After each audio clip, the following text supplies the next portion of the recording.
نبود علاقه، انگیزه و میل معمولاً موضوعاتی است که ما در بحث‌های اختلالات و بعضاً بیماری‌ها به بررسی می‌گیریم. اما باید یادآور شوم که بعضاً ما به شکل نرمال، به شکل طبیعی، در حالت سالم و سلامتی هم دچار بیمیلی، بی‌علاقگی و انگیزه به زندگی میشیم.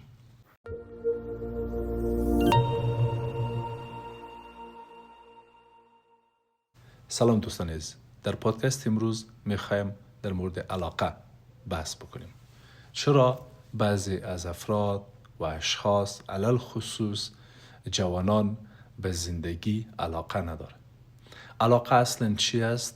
چی چیزای سبب میشه ما علاقمند باشیم به زندگی و چی چیزا سبب میشه که ما علاقه خود را نسبت به زندگی از دست بدیم؟ از نظر روانشناسی به علاقگی یا این دنیا به وضعیت و حالت گفته میشه که فرد دیگه به آنچه که قبلا علاقمند بود، قبلا از او لذت می برد، قبلا به او میل و رغبت داشت، من بعد به او میل، رغبت و علاقه نداره.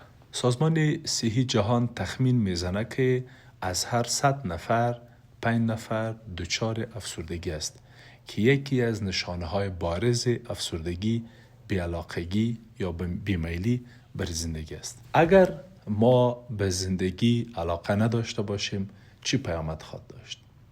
با اولین موردی که میخوایم اشاره بکنم بی‌انگیزگی است. افراد و اشخاصی که به زندگی علاقه نداره متاسفانه انرژی را از دست میده. زندگی انسان ها، کار روزمره، روتین، خانواده، تربیت اولاد، رفتن به کار، رسیدگی به امور و همه مسائلی که در زندگی است به انرژی ضرورت داره. ما اصلا با انرژی به پیش میریم. انرژی است که زندگی ما را ساز و برگ میده، رنگ میده، رونق میده. ولی اگر ما نسبت به زندگی و آنچه در زندگی است علاقه نداشته باشیم، انگیزه و میل به زندگی نداشته باشیم، انرژی ما کم میشه، انرژی ما به اصطلاح پایین میه و به این انرژی پایین و این انرژی کم نمیتونیم درست، خوب و قشنگ پیش بریم. پیامد دیگه که میتونه داشته باشه او روابط است. یعنی افراد و اشخاصی که نسبت به زندگی و در قبال زندگی بی‌علاقه است، متاسفانه روابط او افراد، ارتباطات او افراد نسبت به خانواده، نسبت به جامعه، نسبت به دوستان، نسبت به اطرافیان متاثر میشه. اونا به آنچه که یک انسان علاقمند به زندگی به سر میبره به او شکل به سر نمیبره، به او قشنگی و زیبایی با همسرش، اعضای خانوادهش، مردمی که در پیرامونش او را احاطه کرده درست و قشنگ ارتباط برقرار کرده نمیتونه. این علاقه است که به ما انرژی میده، به ما سبب به تحرک میشه که ما به مردم ارتباط داشته باشیم، رابطه برقرار کنیم و در جریان رابطه، در بودن در این رابطه از زندگی لذت ببریم، از زندگی خوش باشیم. پیامد سوم کاهش خلاقیت و رشد فردی است. فردی که شخصی که به زندگی علاقه نداشته باشه متاسفانه در زندگیش رشد نمیکنه، پیشرفت نمیکنه، خلاقیت های و نوآوری نخواهد داشت. پیامد چهارم افزایش خطر و مشکلات روانی است. افراد و اشخاصی که نسبت به زندگی میل، انگیزه و علاقه نداره متاسفانه بیشتر دچار اختلالات روانی میشه. من قبل اشاره کردم که افسردگی یکی از مواردی است که این افراد دچار او خواهد شد. انزوا، افسردگی، اضطراب، وسواس و همه اختلالات به نحوی به شکل از اشکال ارتباط داره به هم و در اکثریت از مواقع افراد دچار او میشه که متاسفانه نسبت به زندگی میل و علاقه نداشته باشه. اگر در مورد جامعه خود بگویم، متاسفانه مثال های زیادی است که روزانه با او روبرو میشیم و آن چی که ما متوجه شدیم یا حداقل ما به او موارد سر خوردیم، زندگی بی هدف است. متاسفانه با جوانان زیادی روزانه میبینیم، میشنویم، صحبت میکنیم و متوجه میشیم که نسبت به زندگی و آنچه که در زندگی میخواهند هدف نداره و این یک مثال بسیار بارز نسل ماست، جوانان ماست و این نه تنهایی که یک مثال بارز و یک مثال روشن از جامعه ماست، متاسفانه سبب به بی‌علاقگی به زندگی همچنان میشه. یک تعداد از جوانانی هم که امید داره، هدف داره، متاسفانه ممانعت ها از خانواده شروع تا به بقیه ممانعت ها سبب میشه که اونا به اهداف خود و آرزوهای خود نرسن و نسبت به زندگی علاقمند نمیتونه باشه. بعضی اوقات شوق و علاقه میمیره، یعنی فوت همسر، فوت یک عضو از خانواده، فوت پدر، فوت فرزند، فوت یک فرد و شخصی که بسیار بر ما عزیز هستم سبب مرگ علاقه میشه. یعنی افراد و اشخاص زیادی است در جامعه ما که با از دست دادن یک رابطه عاطفی، با از دست دادن یا فوت شدن یک عزیز همچنان علاقه را از دست میده. این همچنان یک مثال است و در عین حال یک عامل هم برای بی‌علاقگی افراد نسبت به زندگی میشه. یک تعداد افراد متاسفانه دچار روزمرگی یا روتین شده، یعنی کار داره، شغل داره، وظیفه داره یا یک کار بسیار سخت و یک شغل بسیار سخت داره و اینمی کارشان و وظیفهشان متاسفانه و یا بگویم که این افراد یا اشخاص در کار و وظیفهشان هیچ نوآوری و خلاقیت نداره و متاسفانه بعد از چند سال، بعد از چند دهه دچار روتین یا روزمرگی شده. یعنی همیشه منظم برو، منظم بیا، کار برو، کارگری کو، مثلا منظم برو بمو یک مقدار یا به اصطلاح معاش یا عواید را به دست بیار ماهانه و بعد تمام شو، بالاخره باز وظیفه برو، باز معاش بگی، بالاخره می رقم زندگی کو. این سبب میشه که برای ما او علاقه و میلی که به زندگی میمان و از دست بره. یعنی نوآوری نباشه، خلاقیت نباشه، فقط بخور نمیر باشه زندگی و ما در او هیچ نوعی از خلاقیت و نوآوری را نداشته باشیم. این همچنان یکی از نمونه های است که ما در جامعه خود میبینیم و این خود سبب میشه که ما نسبت به زندگی علاقه را از دست بدیم. یکی هم دلسردی نسبت به زندگی است. متاسفانه یک تعداد از جوانان، یک تعداد از افراد و اشخاص به خاطر فشار خانواده، به خاطر سرکوب احساسات افراد، بنابر حوادث که بالایشان میگذره، اذیتی که میشن، حتی آزار و اذیت جنسی میشن، ظلم میشن، فشار سرشان میه، به یک شکل از اشکال علاقه و میل به زندگی را از دست میده. این نه تنهایی که یک مثال است در جامعه ما، بلکه عامل همچنان میشه به که ما نسبت به زندگی میل و علاقه خود از دست بدیم. یک نمونه هم بی‌معنی بودن یا بگویم بی‌روح بودن زندگی است. یعنی بیکاری متوالی، شکست های پی در پی، سرکوب های پی در پی، منظم و متوالی، استرس های روزمره، استرس های لحظه به لحظه، مشکلات خانوادگی، نزاع‌ها و کشمکش‌های خانوادگی، سرکوب‌های منظم و مرتب توسط نزدیکان، به خصوص خانواده، علل خصوص والدین، به خصوص و مشخصاً توسط پدر، هم به یک شکلی از اشکال سببی میشه که ما نسبت به زندگی علاقه را از دست بدیم. بعضی اوقات ازدواج هم سببی مسئله میشه. یعنی افراد و اشخاص بعد از اینکه ازدواج میکنه، خانواده را شکل میده، متاسفانه با افراد و اشخاص خانواده را شکل میده که زیاد میل و زیاد علاقه به او فرد و شخص نداشته، یا او شخص و فرد وقتی به زندگی او شخص و فرد میه و وارد میشه. متاسفانه امو علاقه را که قبلا بود، امو خوشی را که قبلا بود، انگیزی را که قبلا بود، او را متاسفانه ازش میگیره. این مورد هم یک نمونه است.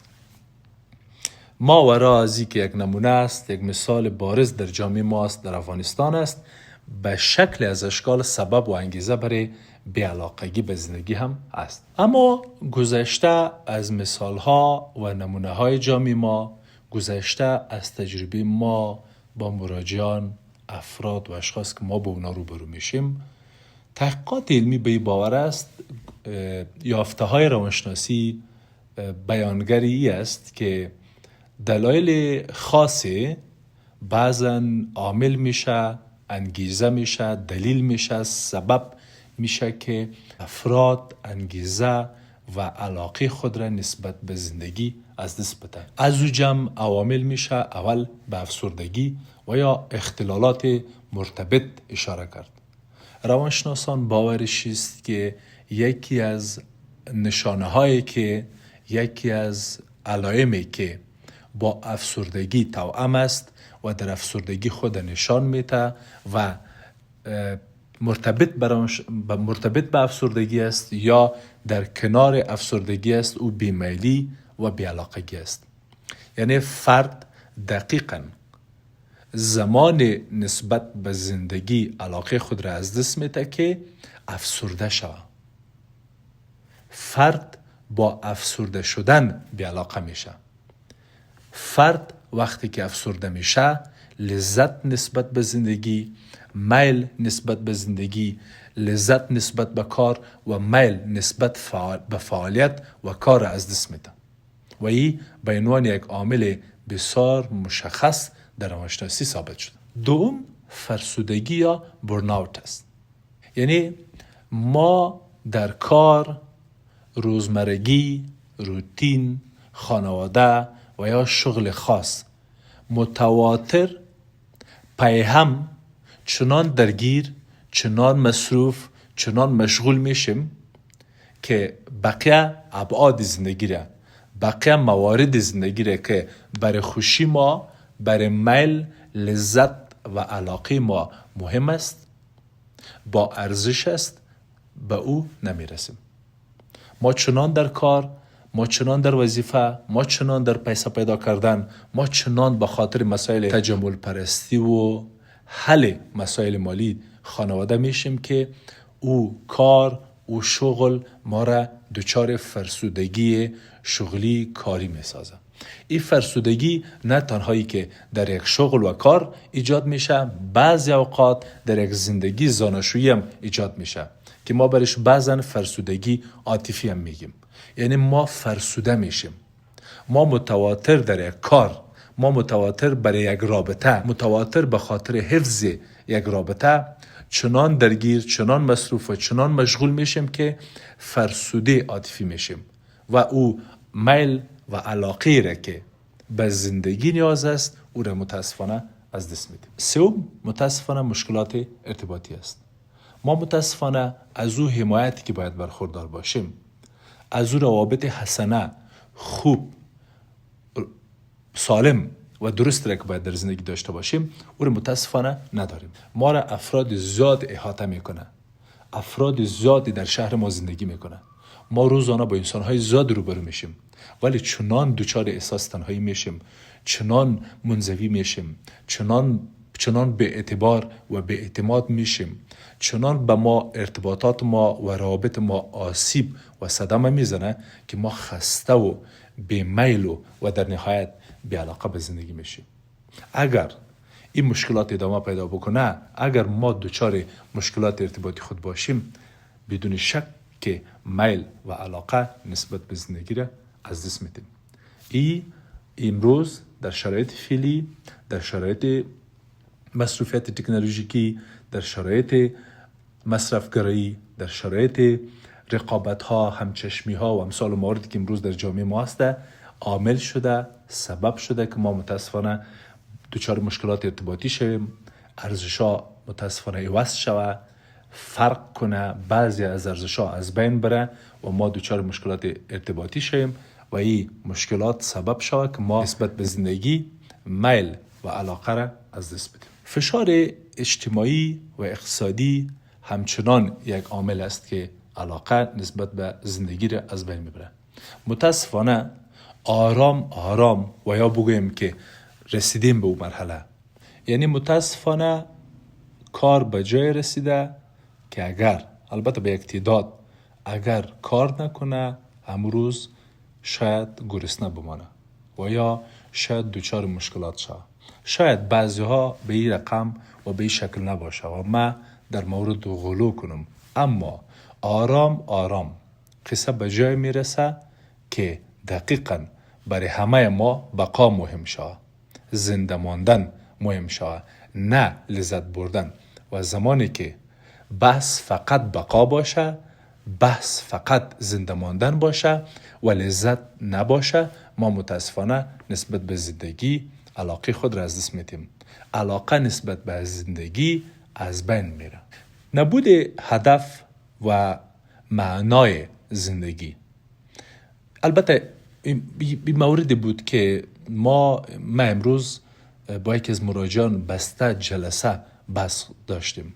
یعنی به خصوص روی اثر از دکتر فرانکل بحث کردیم که او بیشتر به بحث پرداخته.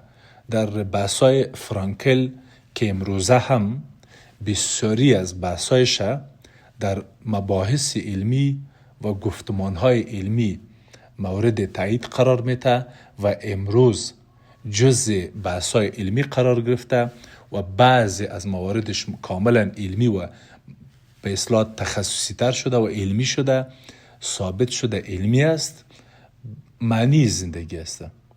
روزی که افراد ارزش‌های شخصی خود را از دست بده، روزی که فرد نسبت به آیندهش چشمانداز نداشته باشه، یک خودپنداری خوب از خود نداشته باشه و از روی او یک هدف و معنی مشخص نسبت به زندگی خود تعیین نکنه و نداشته باشه، دقیقاً که دچار بی‌علاقگی به زندگی میشه. علاقه، میل و انگیزه نسبت به زندگی را از دست میده و دچار بی‌علاقگی میشه. اینی مواردی که یک به یک بحث کردیم از نظر روانشناسی عامل و یا بگوییم انگیزه های دقیق برای بی‌علاقگی و نداشتن نسبت به زندگی میشه. میرسیم به بعضی از استراتژی ها و راهکارهایی که برای علاقمندی و یا بگوییم علاقمند شدن نسبت به زندگی میتونه به ما کمک بکنه. اولیش بازشناسی علایق و یا بگوییم علاقه های بسیار کوچک است.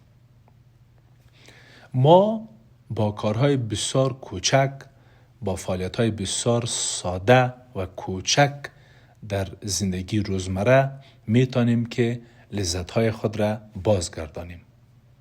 یعنی ما در علاقمندی به این نتیجه میرسیم که لذت سبب میشه که علاقمندی ایجاد شود و این لذت از فعالیت ها و کارهای کوچک آغاز میشه.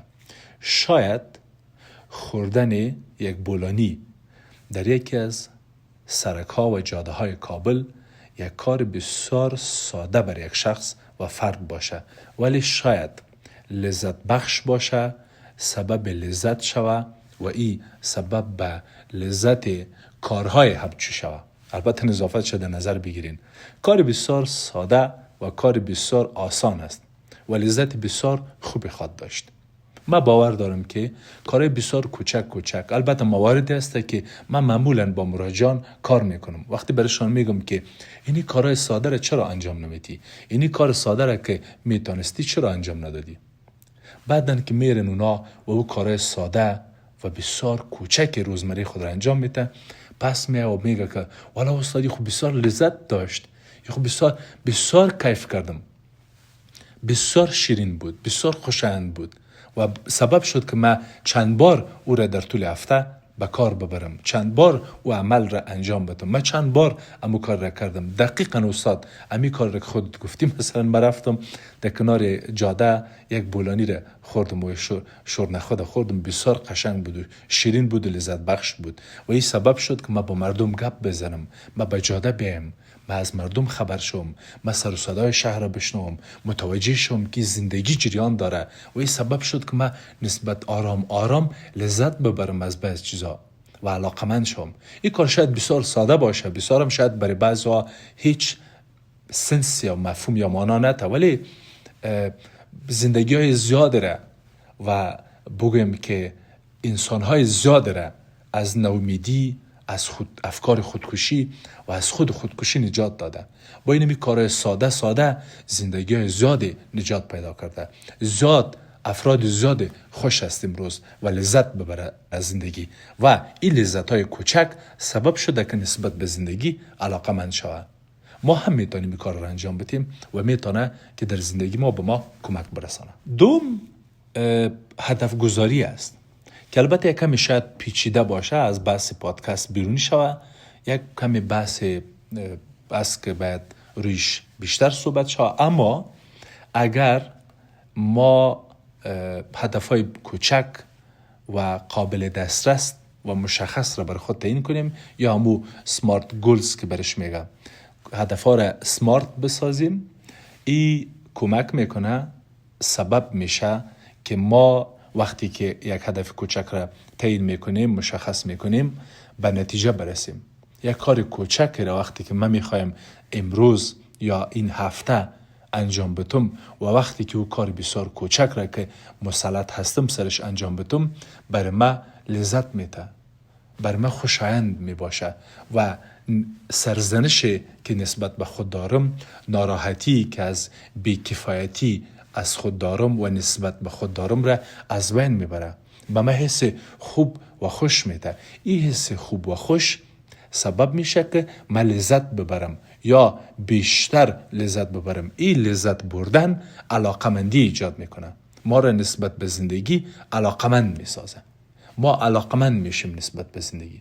سوم، تمرکز بر معنی یا معنای زندگی است، یا امو لوگوترافی، یا امو بحثای دکتر فرانکل در اثرش و در کارش و کتابش که بگویم، یا در کل در روانشناسی که و یا مسیری که او در روانشناسی ایجاد کرد و بعد روانشناسان دیگه هم همکارش شد، با این کار و این توانمندیش، یا بگویم با وجود آوردن معنا درمانی، و یا بگویم که با ای که او تانست، هرچند که بعضی از روانشناسان تا آخر و تا به دم مرگ با او موافق نبود، اما سبب شد که به مردم و جهان، یا بگویم برای جهانیان، بفهمانه که انسان و یا افراد، اشخاص دقیقاً زمان نسبت به زندگی، از زندگی و نسبت به زندگی علاقمند میشه و از زندگی لذت میبره که به زندگی خود معنی داشته باشه، زندگی برش معنا بده. اگر زندگی برش معنا داد، یا او فرد و شخص در درونش میدانست و میفهمید که به خاطر چی قدم برداشتن، به خاطر چی، به خاطر کدام هدف، به خاطر کدام معنی، به خاطر کدام ارزش، علل خصوص به خاطر کدام ارزش شخصی میتپم، میدوم، عرق و تلاشایم به خاطر چیست، به خاطر کدام آرزو، میل و هدف و معنی میتپم و میدوم. اگر فردی فهمید و دانست که به خاطر چی میدوه، به خاطر چی زندگی میکنه، به خاطر چی بیدار میشه صبح و به خاطر چی شب راحت و با آرامش سر خود به بالشت خود میگذاره، این فرد میتونه که نسبت به زندگی علاقمند شوه. فردی که برای خود و زندگی خود معنی تعیین میکنه، میفهمه که به خاطر چی زندگی میکنه. هر آنچه که فرد برای خود تعیین میکنه معنی مهم است. زندگی ما باید معنوی باشه. ما باید نسبت به زندگی معنی و هدف داشته باشیم. برای هر فرد و شخص فرق میکنه. ما آنچه که روانشناسان میگه، رولمی میگه، فرانکل میگه و ده ها پیروانی مکتب میگه، بس ما اون نیست. اما خلاصه اگر بگوییم، مفهوم را اگر بگوییم، فرانکل و روانشناسانی که در این حوزه کار میکنه باورش است که انسان وقتی به زندگی علاقمند میشه و زندگی وقتی علاقه درش به وجود میاد که معنی و مفهوم نسبت به فرد و شخص داشته باشه. چهارم هم فعالسازی رفتاری است. از نظر روانشناسان رفتارگرا و یا بگوییم رفتارگرایان باور به این است که انسان و شخص با فعال کردن، با آغاز کردن، با شروع کردن کارهای بسیار کوچک، بسیار ساده، روزی با فعالیت‌های بسیار بزرگ و فعالیت‌های بسیار کلان دست میزنه. یعنی دقیقاً مثل که ما میتونیم از یک معتاد مثال ببریم که روز یک کار را انجام میده، روز یک کار 2 بار انجام میده، روز یک کار را 3 بار انجام میده و روزی هم میرسه که او کار را اگر انجام نده، اونمو معتاد دچار یک سلسله مشکلات میشه. این مورد به شکل مثبت هم میتونه کارا باشه. یعنی اگر ما آرام کار را آغاز کنیم و او کار آرام امتداد پیدا کنه، استمرار پیدا بکنه و آرام سبب روزمرگی و به خصوص لذت در زندگی فرچه. این فعالیت های کوچک اگر روز لذت آور شد، لذت بخش شد، این کار و این فعالیت فرد روا می داره که بیشتر او کار را انجام میده، بیشتر لذت ببره، این کار را بیشتر بسازه، این فعالیت را بیشتر بسازه، این فعالیت را 2 چند بسازه، 3 چند بسازه، چون این لذت 2 چند و 3 چند داره. این بیشتر دوپامین میده، سبب ترشح دوپامین میشه و این فعلا نیاز فرد شده. رفتارگرایان به این باور است، یا بگویم افراد و اشخاصی که پیروی مکتب است به این باور است که اگر ما این رفتار را هم، این کار را هم انجام بدیم، یعنی رفتار را فعال بسازیم، سبب میشه که نسبت به زندگی علاقمند شیم. علاقه ما نسبت به زندگی بیشتر شود، چون او کار لذت بخش میشه و او لذت سبب علاقمندی میشه و این علاقمندی نسبت به زندگی را به وجود میاره و اینجا بیشتر برای جوانان توصیه میشه. یعنی هر قدری که شما عزیزان فعال باشین، ورزش کنین، مطالعه کنین، درگیر باشین، مصروف باشین، به مو اندازه او برای شما لذت بخش میشه، برای شما آرام شرطی میشه، عادت میشه و عادت آرام مهارت میشه و مهارت آرام جزء شخصیت میشه و تغییر او در یک مرحله بسیار سخت میشه. یعنی شما عادت میکنید به کار مهارتتان بخشی از شخصیتتان میشه و شما همیشه با اندک فعالیت، با اندک حرکت مهارت‌های بسیار خوبی را برای دیگران میتونین نشان بدین و این بخش از زندگی است. این برای شما و زندگی شما کمک میکنه و این سبب میشه که تشویق شوین، تحسین شوین و این تشویق تحسین لذت میاره و این لذت علاقمندی میاره و شما نسبت به زندگی علاقمند میشه. پنجمین مورد هم حمایت اجتماعی است یا بگویم روابط اجتماعی است. صحبت کردن با دوستان، بودن با خانواده، تجلیل بعضی از مراسم، او چی مذهبی است، چی فرهنگی است، چی خانوادگی است، چی به شکل فردی ما میتونیم با دوستان خود، عزیزان خود بعضی از برنامه ها را برگزار کنیم، بعضی از جلسات، صحبت ها، ملاقات ها را برگزار کنیم، برش ارزش بدیم، وقت بدیم و او سبب شود لحظه، روز، هفته به ما لذت بده، آرامش بده. این لذت آرام جز زندگی میشه و این زندگی و این لذت علاقمندی به وجود میاره. این علاقمندی به ما و به زندگی ما نیاز است. ما از اینمی علاقمندی برای تمام زندگی میتونیم استفاده بکنیم. یعنی صحبت با یک دوست، صحبت با اعضای خانواده، بودن کنار خانواده، ارتباطات سالم و خوب نسبت به خانواده و دوستان و اجتماع و افراد و اشخاص که در دفتر و جایی که ما کار میکنیم کنار ما هسته، سبب لذت زندگی میشه و این آرامش و آموزش و لذت سبب به علاقمندی میشه. این علاقمندی دقیقاً چیزی است که ما برای زندگی به اون نیاز داریم. یعنی روابط ما عامل بر علاقمندی زندگی ماست. ششمین مورد و آخرین مورد یا استراتژی و راهکار که میخوایم پیشنهاد بکنم مراقبت از خود است. ما نسبت به خود و نسبت به بدن خود از نظر مذهبی و علمی مسئولیت داریم. ما باید از خود مراقبت کنیم. اما قسم که لباس میپوشیم و میخوایم مراقبت کنیم و حریم خصوصی خود را حفظ بکنیم، پرایوسی خود را حفظ بکنیم، به مو اندازه باید مواظب روان و جسم خود هم باشیم. ما مسئول و مکلف خود و پیرامون خود هستیم. آنچه که در پیرامون ماست و در خود ماست، ما نسبت به او مسئولیت داریم.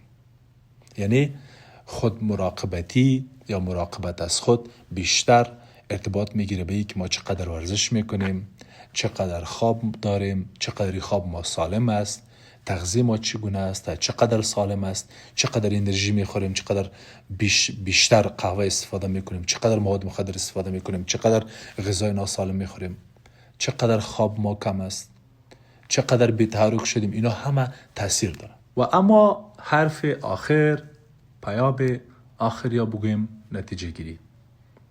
در بحث‌های روانشناسی علاقمندی یک مورد یا بگویم که یک ذهنیت یا یک احساس موقتی است، نه سرنوشت. یک. دو، تغییرات بسیار کوچک میتونه تغییر بیاره. نمونه های گوناگونی را ما تجربه داریم.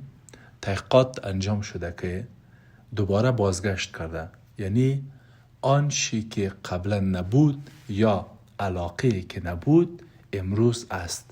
یعنی افراد و اشخاص و نمونه های زیادی در تحقیقات وجود داره. تحقیق شده که دوباره به زندگی علاقمند شده، نسبت به زندگی علاقه پیدا کرده، لذت دوباره آمده، علاقه دوباره آمده. بی علاقگی از نظر روانی یک هشدار است، یک اخطار است، یک الارم است که به ما میگه که متوجه باش، فکرت بگی. مورد مسئله و مشکل در جای است که ممکن به خطر روبرویت بکنه، اما تو متوجه و مواظب خود باش. کمک گرفتن، همکاری گرفتن، ارتباط برقرار کردن، مشاوره رفتن و امثال اون موارد. حتی اندکترین کار، یعنی با یک دوست خود اون مورد را شریک کردن، میتونه که به این بی‌علاقگی علاقگی بیاره، به این بیمیلی میل بیاره، روشنی بیاره، رنگ بیاره، روح بیاره برای زندگی. و این کمک خواستن و همکاری خواستن ضعف نی، قوت و قدرت یک فرد است. یعنی افراد سالم کمک میخواه، افراد بالغ کمک میخواه و با کمک خواستن خود کم احساس نمیکنه. تا پادکست دیگر، خدا حافظ.